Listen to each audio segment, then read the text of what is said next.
Commander Thalrex stared at the green and blue planet spinning slowly below his ship. For 3 days his crew had been scanning every inch of the surface. The results made no sense. "Still nothing, sir," said Officer Kelthus from his station.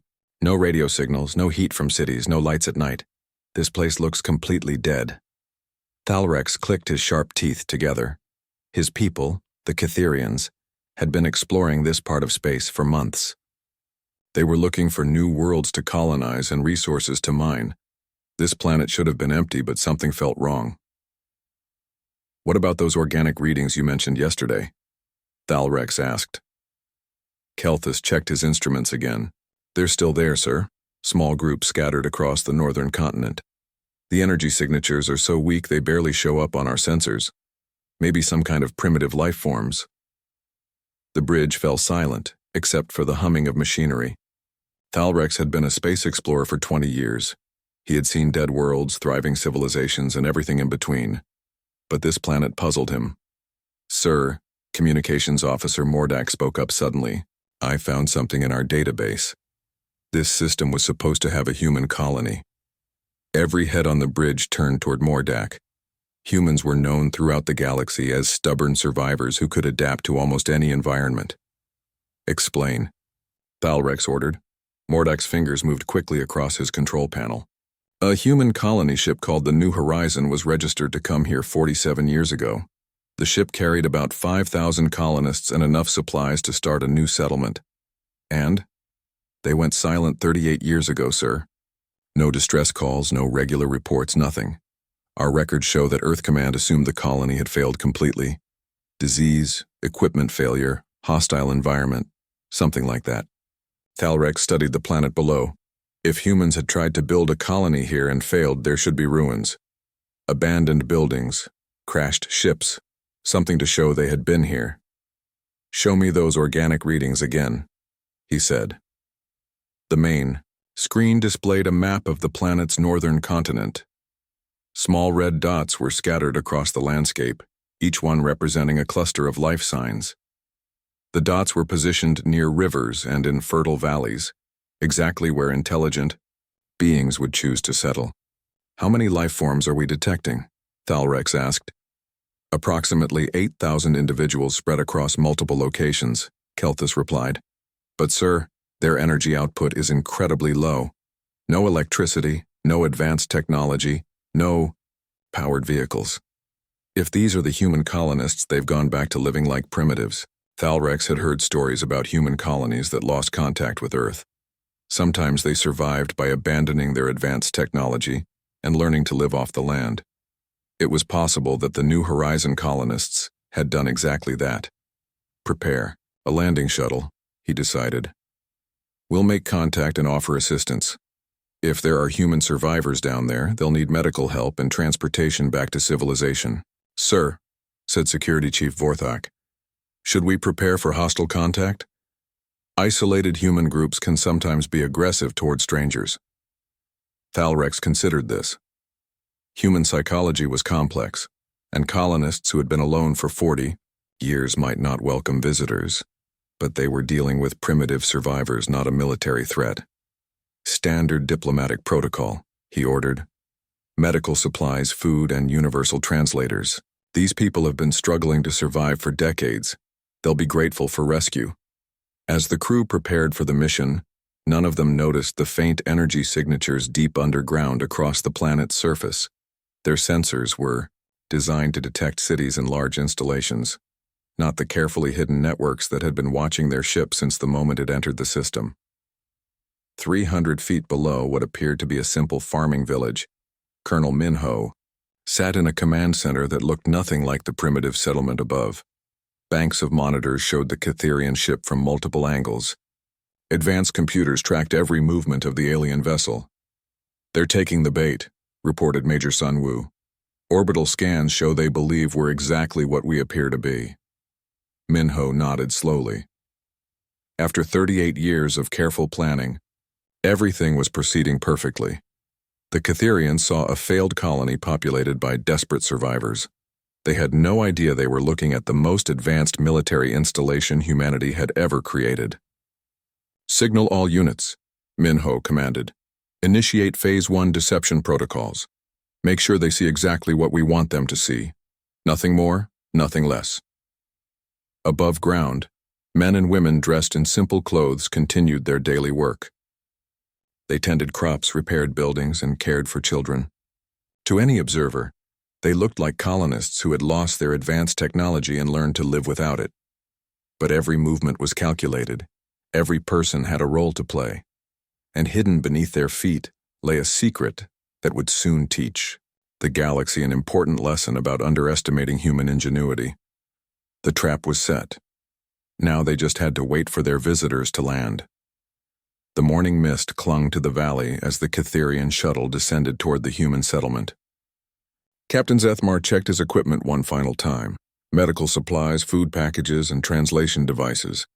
Everything needed for a peaceful first contact with desperate survivors. Remember, he told his 6-person team, these colonists have been isolated for nearly 40 years. They might be frightened or suspicious of outsiders. Stay calm and move, slowly. Through the shuttle windows, the settlement looked exactly as their scans had indicated. Wooden buildings with smoke rising from chimneys. Small gardens and crop fields. Dirt paths connecting simple structures. A few humans working in. The fields stopped to stare at the approaching aircraft. The shuttle landed in what appeared to be the village center. Captain Zethmar stepped out first, his hands visible and empty. His team followed, carrying supplies but keeping their weapons holstered. The settlement seemed quiet, too quiet. No dogs barking, no children playing, no normal sounds of daily life. Several humans emerged from buildings and gathered in a loose group about 30 meters away. They wore simple clothes made from rough fabric and appeared to be led by an older man with gray-streaked hair. "I am Captain Zethmar of the Catherian Exploration Corps," he announced, activating his universal translator. "We come in peace to offer assistance." The gray-haired man stepped forward. His posture was straight and confident, not what Zethmar expected from a desperate colonist. "I am Dongwook," the human replied in clear galactic standard, "leader of this settlement. We were not expecting visitors." Zethmar felt surprised. The man's language skills were excellent, and he showed no signs of malnutrition or disease. In fact, all the visible colonists looked healthy and well-fed. "Your colony lost contact with Earth Command 38 years ago," Zethmar explained. "We are here to provide medical aid and transportation to established human worlds. You and your people can return to civilization." Dongwook's expression remained neutral. Behind him, more colonists appeared from various buildings. Zethmar counted at least 20 adults, all watching the Catherians with careful attention. "We appreciate your offer," Dongwook said, "but we have adapted to life here. We are self-sufficient and have no need for rescue. Surely you want your children to have proper education and medical care, access to technology and communication with other human worlds?" Something shifted in Dongwook's eyes. "Our children receive excellent care and education, Captain. We have everything we need." Corporal Vithek, standing behind Zethmar, leaned close and whispered urgently, "Sir, I am detecting concealed metal objects. Multiple colonists appear to be carrying hidden weapons." Zethmar's hand moved instinctively toward his sidearm. The movement was small, but every human in the group noticed it immediately. Their postures changed subtly, becoming more alert. "Is there a problem, Captain?" Dongwook asked. His voice remained calm, but there was steel underneath. "We are simply here to help," Zethmar replied, but his team was now on full alert. Something was very wrong with this situation. That's when he noticed the silence. No birds singing in the trees. No insects buzzing. No wind rustling leaves. Even the normal background sounds of nature seemed muted. The colonists stood perfectly still, watching and waiting. "Sir," another team member whispered, "we are being observed. I count at least 30 additional humans in concealed positions around the settlement. Elevated angles, multiple directions." Zethmar looked around more carefully. What he had initially seen as a simple farming village was revealing itself as something else. Building positions that provided overlapping fields of fire. Clear sight, lines between structures, agricultural plots positioned to create natural barriers and choke points. Dongwook, he said slowly. What exactly is this place? The human leader tilted his head slightly. This is our home, Captain. We have lived here for many years and built a good life. This is not a normal colonial settlement. No, Dongwook agreed. It is not. The tension in the air became thick enough to cut. Zethmar realized that his team was completely surrounded by hidden humans in carefully prepared positions. Every building, every path, every seemingly innocent feature of the settlement had been designed with defense in mind. Sir, Corporal, Vithek said quietly, our shuttle is being targeted. I am reading at least 6 weapon locks from concealed emplacements. Zethmar felt his heart's rate increase. What had seemed like a simple rescue mission was turning into a potential combat situation. But these were supposed to be primitive colonists without advanced technology. Captain, Dongwook said, his voice carrying absolute authority. I think there has been a serious misunderstanding. We never asked for rescue. We never wanted to be found. And we are not the helpless survivors you expected to encounter. A woman emerged from the largest building, moving with the bearing of a military officer despite her simple clothing. She approached the group with confident steps. I am Colonel Yoon-soo, she announced, operational commander of this facility. Facility? Zethmar demanded. What facility? This is supposed to be a failed colony. Colonel Yoon-soo smiled, but it was not a friendly expression. Captain, we have achieved exactly what we set out to accomplish. We became invisible. And now you are going to learn why that was necessary. The moment Corporal Vithek reached for his weapon, everything changed.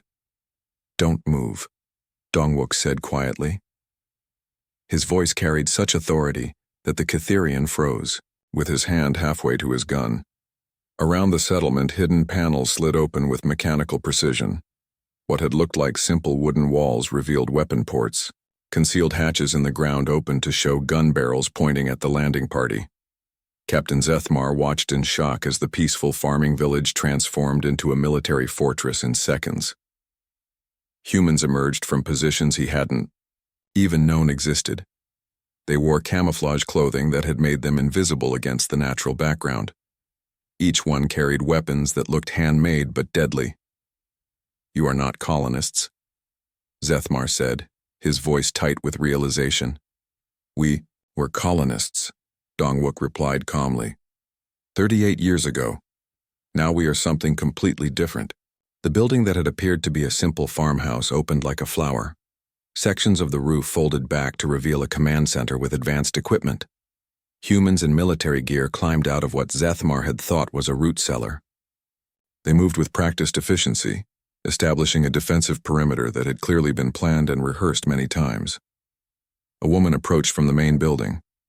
Despite wearing the same rough clothing as the others, she carried herself like a senior military officer. Her eyes were sharp and calculating as she studied the trapped Catherians. I am Colonel Unsu, she announced, military commander of this installation. Installation? Zethmar demanded.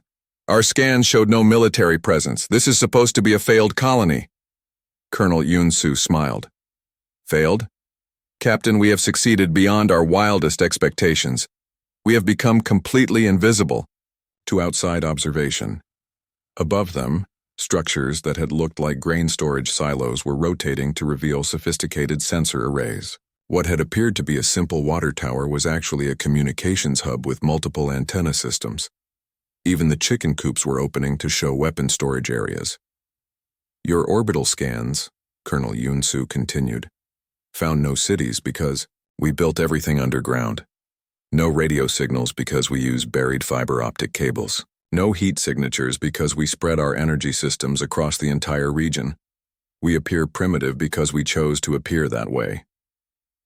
Sergeant Tae-hyun emerged from what had seemed like an ordinary barn, carrying a device that was clearly jamming the Catherians' communication with their ships. The barn doors opened wider to reveal a vehicle bay containing all-terrain vehicles and equipment that definitely did not belong to struggling colonists. Why? Captain Zethmar asked. Why maintain this deception for so long? Colonel Unsu's expression became serious. Because 40 years ago we were not ordinary colonists. We were an experimental military unit testing new forms of warfare. When the colony ship New Horizon arrived, we had a choice. We could return to Earth and rejoin normal civilization, or we could stay here and become something the galaxy had never seen before. The settlement continued to transform around them. Agricultural fields revealed themselves as carefully designed kill zones with hidden firing positions. Innocent-looking farm buildings showed their true nature as fortified bunkers. Even the children's playground had weapon caches hidden beneath colorful equipment. We chose to evolve, Colonel Yunsu said, to become the ultimate example of human military adaptation. Lieutenant Yujin appeared from underground, carrying a tablet that showed live video feeds from multiple locations. The screen displayed dozens of similar settlements across the continent, all connected by underground transportation tunnels. What you see here is just one small part of our network, Colonel Yunsu explained. We have spent nearly 4 decades building a planetary defense system that your sensors cannot detect. Every settlement, every farm, every apparent failure of colonization is actually a carefully planned military installation. Captain Zethmar felt a chill run through his body. You turned your entire world into a weapon.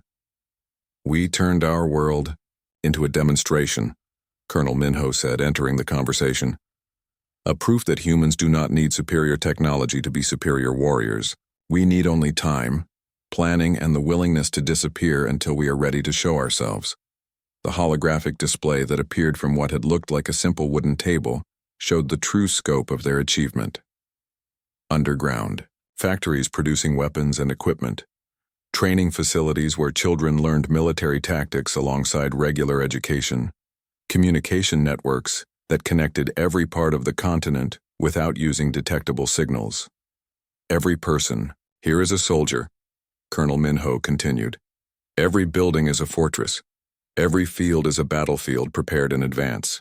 We have created a military society that exists only to prove one point. What point? Zethmar asked, though he was beginning to understand.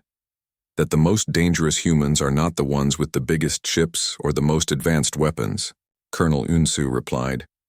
They are the ones who choose to disappear, to be underestimated, to be forgotten. And then when the time is right, they remind the galaxy exactly why humanity earned its reputation among the stars. Around them, the settlement had completed its transformation. What had been a sleepy farming village was now clearly a military base that had been hiding in plain sight. The trap had been sprung, and the Catherians were beginning to understand that they had not discovered a failed colony. They had found something much more dangerous. The Catherian contact team sat in what they at first thought was a simple wooden barn. Now they could see the electronic locks on the doors, the hidden cameras in the corners, and the guards who moved like professional soldiers despite their farmer clothing. Colonel Minho entered the detention area with Major Jae-sung and Lieutenant Yu-jin. The 3 humans wore the same rough fabric clothes as everyone else in the settlement, but Captain Zethmar could see they were military officers with years of combat experience. Your ships in orbit are wondering why they lost contact with your shuttle, Colonel Minho said calmly. Our jamming systems work very well. Captain Zethmar stood up straight, trying to show confidence. The Catherian Colonial Authority will send military forces when we fail to report back. You are greatly outnumbered and outgunned. Major Jae-sung actually smiled at this. Numbers and superior weapons. That is always the first thing conventional militaries think about. Lieutenant Yu-jin touched what looked like a plain wooden table.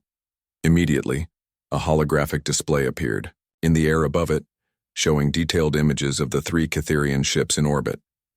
The aliens could see their own vessels being tracked by sensors they had not known existed.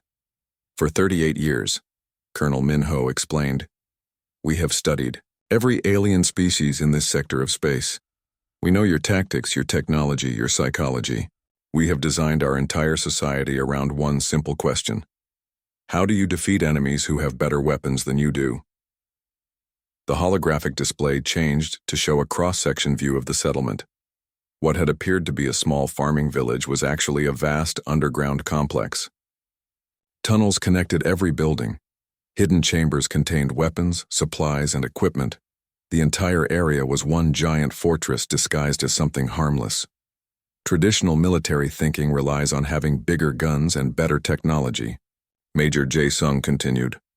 Human military thinking recognizes that the strongest defense is the one your enemy cannot see. Through the barn windows, the Catherians could see other settlements in the distance across the valley. Lieutenant Yu Jin manipulated the holographic controls to show the truth about those places too. Each settlement was actually a military base, connected to the others by underground transport systems and protected by hidden weapon positions. Every colonist you have seen is a trained soldier, Colonel Minho stated. Every building is designed for defense. Every field and forest path is planned as a battlefield where we have the advantage. We have spent 4 decades turning this entire planet into a weapon system. Captain Zethmar began to understand the full scope of what these humans had accomplished. You are not hiding from galactic civilization. You are preparing to fight against it. We are preparing to teach a lesson, Colonel Yun-Su said as she joined the conversation. We want to show the galaxy that human creativity does not need advanced technology to be deadly effective. Sometimes the most powerful weapon is the one nobody knows exists. The holographic display now showed training facilities hidden underground, weapons manufacturing plants built inside artificial caves, even schools where children learned mathematics and literature alongside military strategy and combat techniques. This was not just a military base pretending to be a colony. It was an entire civilization organized around the science of warfare. Look closely at what we have built, Colonel Minho said, gesturing to the display. We have no spaceships, no plasma cannons, no force fields, but we have something more valuable than any of those things. What? Zethmar asked, though he was beginning to suspect the answer. We have become invisible, Lieutenant Yujin replied. For nearly 4 decades we have existed without anyone knowing we were here. We have watched, learned, and prepared. We know everything about the species around us, but they know nothing about us. The display showed communication intercepts from dozens of alien civilizations. The humans had been monitoring radio transmissions, studying ship movements, and analyzing the military capabilities of every major power in their region of space. They had built a complete intelligence network without anyone realizing it existed. Your people will learn something important from this encounter, Colonel Yun-Su said. The most dangerous humans are not the ones who build the biggest battle fleets or conquer the most planets. They are the ones who choose to disappear completely, who let everyone assume they have failed or died, who spend decades becoming something new, while the rest of the galaxy forgets they exist. Major Jae-sung touched the holographic controls. Again. Now the display showed similar settlements on other continents of the planet. Hundreds of locations, all connected, all part of the same vast military network. We are not just one hidden base, he explained. We are an entire planetary civilization that has chosen to remain invisible until we are ready to demonstrate what human military evolution looks like. Captain Zethmar realized that his people had stumbled into something far more significant than a lost colony. They had discovered a completely new form of human society, one that had spent nearly 40 years perfecting the art of warfare against technologically superior opponents. When your rescue fleet arrives, Colonel Minho concluded, they will learn why we chose isolation over integration. They will discover what happens when humans have unlimited time to prepare for a fight. And they will understand why the galaxy should be very careful about underestimating human potential. The lesson was about to begin. 3 days passed before the Catherian rescue fleet arrived in orbit above the planet. Admiral Korthvan commanded 5 warships and carried nearly 10,000 troops. His sensors showed the same readings as the original exploration team had found: scattered primitive settlements with no advanced technology. Still no contact from Captain Zethmar's team, reported Communications Officer Thekval. Their shuttle appears to be on the surface, but all signals are being blocked. Admiral Korthvan studied the planet below through his ship's powerful telescopes. He could see humans working in fields, tending animals, and going about their daily lives like simple farmers. Nothing suggested military capability or advanced technology. Prepare landing forces, he ordered. Full combat deployment. If these primitives have harmed our people, they will face the consequences. On the planet's surface, the humans continued their peaceful routines. Dongwook guided cattle to pasture, while his neighbors repaired a wooden fence. Children played simple games in the dirt streets. To any observer, they looked exactly like colonists who had lost their technology and learned to survive without it. But 300 feet underground, Colonel Minho watched everything through hidden cameras. Banks of monitors showed the Catherian fleet preparing for what they believed would be a simple rescue operation against helpless colonists. "They are about to learn," he said to Major Sunwoo, "why we chose to disappear instead of asking for help." The first wave of Catherian landing craft descended toward the main settlement. As the ships approached, the colonists scattered in apparent panic, running toward their homes and hiding like frightened civilians. The performance was perfect. They had practiced it for decades. Captain Hyojin, hidden in what appeared to be a grain silo, watched the enemy ships through advanced targeting systems. "All units prepare for demonstration protocol. Show them what 38 years of preparation looks like." The lead Catherian craft touched down in what their sensors indicated was an empty field. The field was empty, but it was also the center of a kill zone that had been designed and refined for nearly 4 decades. What happened next would be studied in military academies across the galaxy for generations. The moment the landing craft settled on the ground, the trap activated. Concealed weapon systems that had been disguised as irrigation equipment, storage buildings, and farming tools revealed their true nature. Anti-aircraft guns that looked like water towers began tracking the remaining ships in the air. The empty field became a nightmare of crossfire from positions the Catherians had never suspected existed. "Execute Phase 1, Colonel Minho commanded, from his underground bunker." The battle was not a fight between equals. It was a demonstration of what happened when a prepared defender faced an unprepared attacker.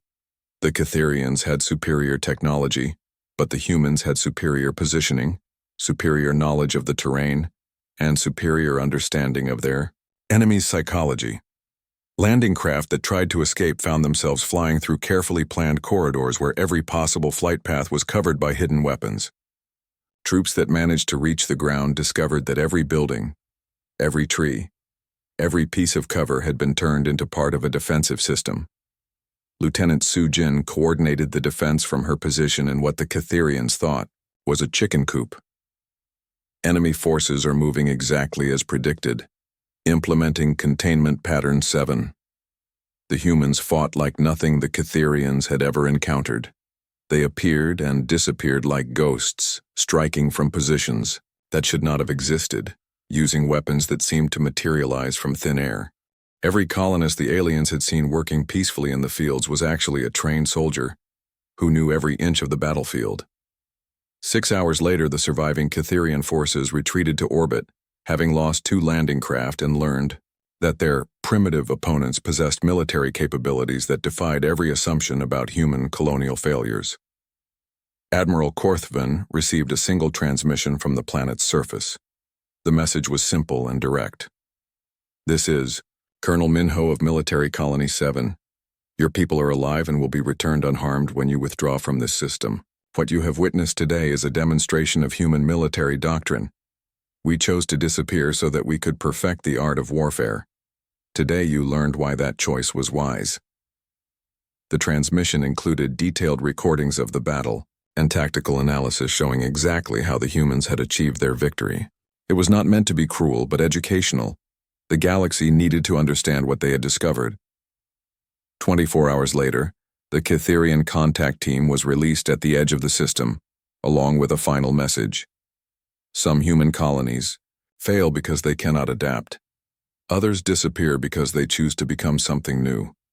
We have spent nearly 40 years proving that the most dangerous opponent is the one who lets you underestimate them. As the Catherian fleet departed, the settlement returned to its peaceful routines. Children resumed their lessons, which included advanced mathematics alongside military strategy. Adults continued their work, maintaining weapon systems disguised as farming equipment. The galaxy would remember Military Colony 7 as the place where humans proved that superior technology meant nothing against superior preparation. Word spread quickly through space about the failed colony that had become the most effective military force anyone had ever encountered.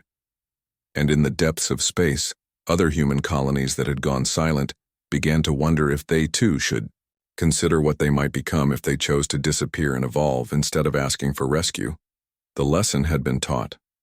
Now the galaxy would have to decide what to do with the knowledge.